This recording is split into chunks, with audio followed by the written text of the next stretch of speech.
बिस्मिल्लाहिर्रहमानिर्रहीम। इश्क़ रसूल सल्लल्लाहु अलैहि वआलिहि वसल्लम का अजीब वाक़या। शेखुल इस्लाम हज़रत अल्लामा ज़फ़र अहमद उस्मानी रहमतुल्लाह अलैहि फरमाते हैं कि मैं हज के बाद मदीना मुनव्वरा गया। हम लोगों ने खाना खाने के बाद दस्तरखान को लेकर एक ढेर पर झाड़ दिया ताकि रोटी के बचे टुकड़े और हड्डियों को जानवर खा जाएं। थोड़ी देर के बाद जब मैं अपने कमरे से बाहर निकला तो ये देखकर हैरान रह गया कि एक खूबसूरत 9 साल का बच्चा इन टुकड़ों को चुन चुन कर खा रहा है। मुझे बहुत सख्त अफसोस हुआ। बच्चे को साथ लेकर क़यामगाह में आया और उसे पेट भर के खाना खिलाया, क्योंकि मैं ऐसी हस्ती के शहर में था जो गरीबों का वाली और गुलामों का मौला था। मेरे इस बर्ताव को देखकर बच्चा बेहद मुतासिर हुआ। मैंने चलते वक्त इससे कहा, बेटे तुम्हारे वालिद क्या करते हैं?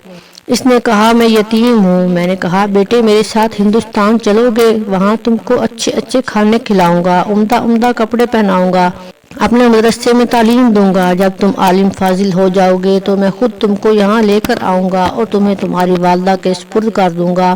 तुम जाओ, अपनी वालदा से इजाज़त लेकर आओ। लड़का बहुत खुश हुआ और उछलता कूदता अपनी वालदा के पास वापस गया।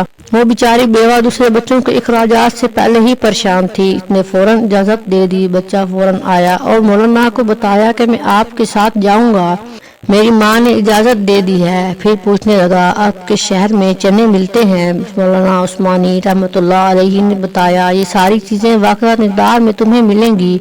मौलाना का बयान है कि मेरी उंगली पकड़े पकड़े मस्जिद नबवी में वो मेरे साथ आया और ठठक कर रह गया। सरकार दो आलम सल्लल्लाहु अलैहि वसल्लम के रोज़ा मुबारक को देखा और मस्जिद के दरवाजे को, और पूछा, क्या बाबा ये दरवाज़ा और रोज़ा भी वहाँ मिलेगा? मैंने इससे कहा, बेटा अगर ये वहाँ मिल जाता तो मैं यहाँ क्यों आता? लड़के के चेहरे का रंग बदल गया। मेरी उंगली छोड़ दी। बाबा तुम जाओ, अगर ये नहीं मिलेगा तो मैं हरगिज इस दरवाजे को छोड़कर नहीं जाऊँगा। मैं भूखा रहूँगा, प्यासा रहूँगा। इस दरवाज़ा को देखकर मैं अपनी भूख और प्यास बुझाता रहूँगा जिस तरह आज तक बुझाता रहा हूँ। ये कहकर बच्चा रोने लगा और इसके इस इश्क को देखकर मैं भी रोने लग गया। ऐसी मज़ीद वीडियोज़